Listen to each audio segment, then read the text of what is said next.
is a serious issue. Your father is not one of your siblings. He's not one of your colleagues at work or a fellow student at school. He is your father. So many evidences from the Quran and from the Sunnah that compels you to lower your wing and to show humility to him. The Prophet said, alayhi salatu wasalam, the father is the middle gate of paradise. He says to the companion, preserve that gate or lose it. It's up to you.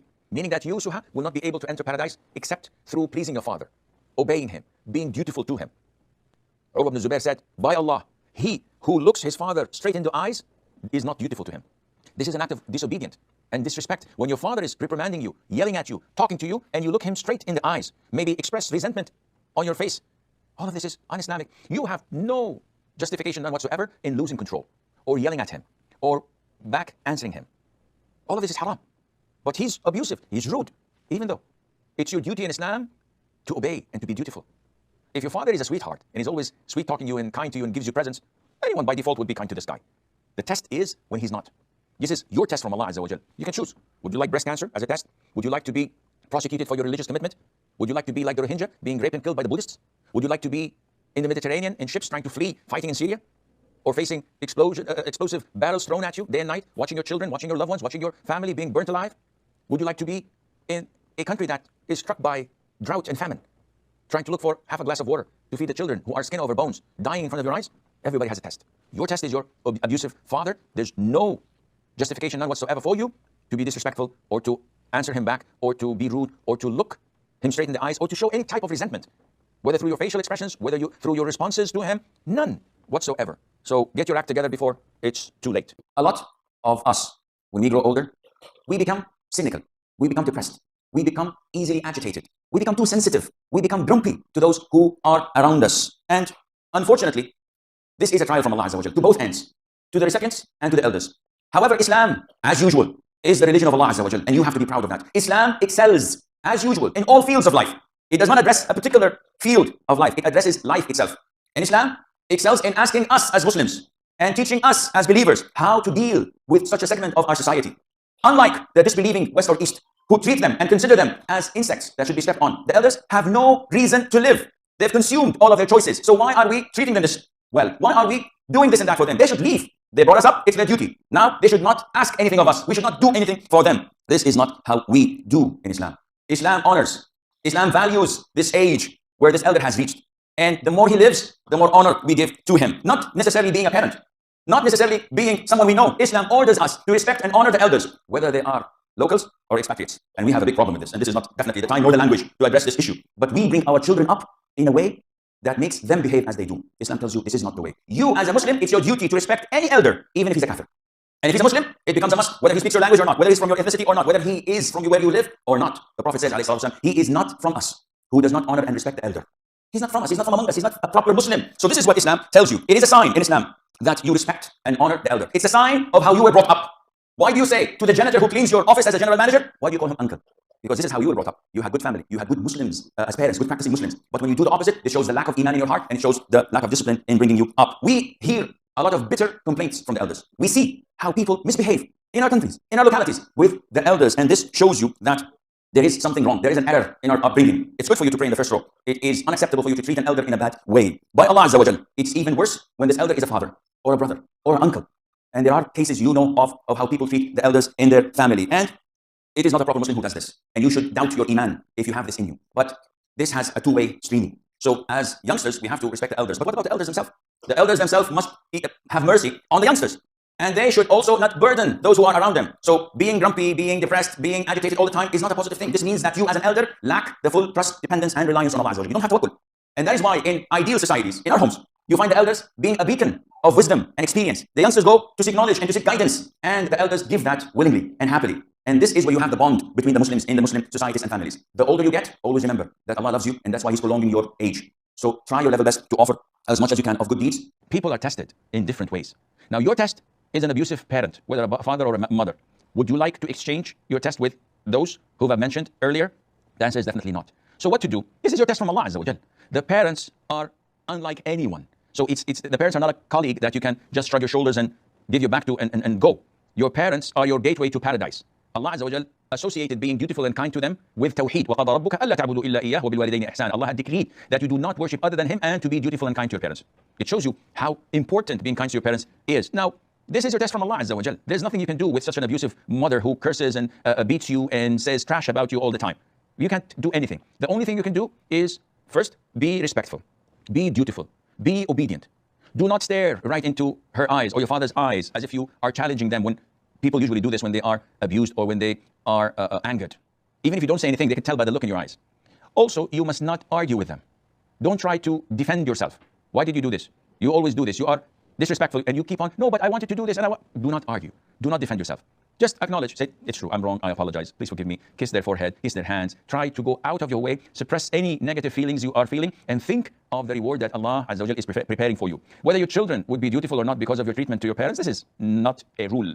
We know that Nuh, peace be upon him, had a disobedient son who died as a disbeliever. Does this mean that Nuh wasn't good with his parents? Not at all. Also, we know that Ibrahim, peace be upon him, had a disbelieving father whose name was Azar. So does this mean that the offspring of Ibrahim should be as disrespectful to him or undutiful to him? No, this is not the case. So you have to suppress your anger, try your level best to deal with them with diplomacy, and always acknowledge and confess that you're wrong. Never argue, never defend yourself. Allah Azza wa Jal knows that you are being oppressed, and Allah Azza wa Jal will avenge you and will honor you for that. Deeds that you can do at the side of Allah. Then the Prophet goes on to say, and whoever does not act upon his anger, Allah will not expose him. Acting upon one's anger. What is this? The scholars say that if you are chill, cool, if you don't act upon your anger, then Allah Azza wa Jal would conceal your shortcomings. If someone angers me and I don't do anything, and I say, okay, I'm going to suppress my anger. Would anybody know that I curse, or I shout, or I say bad words, or I fight? No, because I stopped myself, I controlled my anger, and I did not act accordingly. And this is why the Prophet ﷺ, when he was asked by one of his companions to give him nasiha, and to give him advice, and he said, Awsini, what did the Prophet ﷺ? Do not become angry. Okay. What else? Do not become angry. Do not become angry. Do not become angry. What does this mean? This means that it is extremely dangerous in Islam to become angry. Sheikh, if I don't become angry, I'm not a man. You need to tell me that I'm walking with my wife and someone says bad things to my wife or does something to her, and don't become angry. What is this? No. The Prophet is telling you, alayhi salatu wasalam, not to act upon your anger. Everyone has to become angry. Your blood boils in your veins when something wrong happens. You're a jealous Muslim. You are a true Muslim. You have to have this anger in your heart, but you have to channel it. So if someone tells me, well, ya Sheikh, I get angry a lot. So he says, they nicknamed me in my family AK-47. You know AK-47, Kalashnikov. Why? He says, because whenever I'm angry, I divorce my wife. MashaAllah, tabarakallah. Well, say, well, I'm very angry, Sheikh. I always do this with my wife. And he is lying. He's not angry. He's just expressing himself. Because if he was angry, this anger would be even against someone who is 6'4", and lots of muscles, not necessarily from Brussels. He should, but when it comes to this mess, okay, I'm going to control my anger for the sake of Allah. But when it comes for the missus, when it comes for the poor wife, when it comes for the children, no, he does not control himself. This anger is not genuine. So each one of us must get angry every now and then. The Prophet is telling you, do not act upon your anger. So if you're angry with your child, don't spank him. Spanking the child or any grown up on the face is haram, which means you cannot even box, because boxing involves hitting. This is not a topic. Anyhow. So do not act upon your anger. Not only this, the Prophet says, I'm giving you the glad tidings, that whoever suppresses his rage, even though he is able to express it, Allah will fill his heart with hope on the day of judgment. Okay, what's the difference? Now, in the first, you have to control your anger so that Allah will not expose your shortcoming. Here, you're suppressing or repressing your rage, though you are able to do it. What is meant by you're able to express it? Meaning that I can express my rage with my children. If I hit my son, who are you to blame me? Of course, I think in this country it's not allowed, huh? Yeah, alhamdulillah, we can do that. Baseball bat. No, we don't do this, alhamdulillah. We don't hit our children with the grace of Allah. But still, if I do this, I can do it. If I come out and express my anger or rage on my wife, on my co-worker, if I'm driving on the road and somebody cuts through me and I hit him back, I expressed my rage. I can do this. I can afford it, I'm assured, alhamdulillah. The Prophet says, if you can express this rage, but you still suppress it, what will happen? Allah would fill your heart with hope on the day of judgment. So if my heart is filled with hope, do you think Allah would throw me in hell? He is the one who filled it up with hope. This means that I will go straight to paradise. Not only that, in another hadith, the Prophet ﷺ said that whoever suppresses his rage while he's able to express it, Allah will call him on the day of judgment while everybody's watching and tells him to choose from the Hur al-Ain whatever he wishes. So this is great reward from Allah Azza wa Jalla to those who suppress their anger. Unfortunately, I know that there are some nationalities, some people from some countries who are known to be really aggressive and high-tempered, and they seem to convince themselves. It's something cultural, If you are not that hyper, if you're not that angry, and if you're not shouting, you're not a man, and this is wrong. It is our religion that controls us, not our country, not our nationality, not our upbringing. It is our religion. And this is what the Prophet ﷺ was sent with, to excel and to complete the good character. Sallallahu Alaihi Wasallam. So we have to change. It is not a good excuse for you on the day of judgment. Allah, you created me like this. This is a lie. Allah did not create you like this. Allah Almighty created you in the perfect form, and He told you that you should have the best of character. We have to know obligations, duties, and rights. Your father is a father. He's not your sibling. He's not your son. He's not your colleague. He is a father, which means that he has so many rights that you cannot overlook. So if he becomes angry, if he becomes upset, if he loses his temper, if he says abusive words, as a daughter, you must be dutiful, kind, obedient, and respectful. But he's abusing me, he's doing this, he's doing that. You have no excuse. First of all, avoid the things that make him lose his temper. Avoid the things that make him angry. And even if he is unjustly angry and loses his temper, keep and maintain your cool. Because at the sight of Allah, you are sinful big time if you retaliate or express your disapproval of what he's doing, or your anger, or your resentment. You're doomed. So first of all, work on yourself. Our problem inflates if we start looking at other people's faults and turning a blind eye to our own faults. So yes, he has this and that, she has this and that. Okay, what do you have?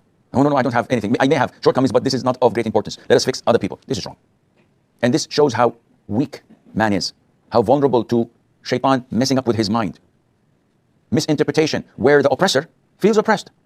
Why are you invading this country and killing its people? Because I feel that I have to do something. I have to act. So now he's justifying his oppression due to any other reason that would make him go to bed and sleep. But this does not change the facts. So you need to get your act together. He's your father. Try to advise him when he's in a good mood. Definitely avoid anything that would make him lose his temper. Definitely do not even express any type of resentment or disapproval of what he is doing. May Allah Azza wa Jal guide us to the straight path.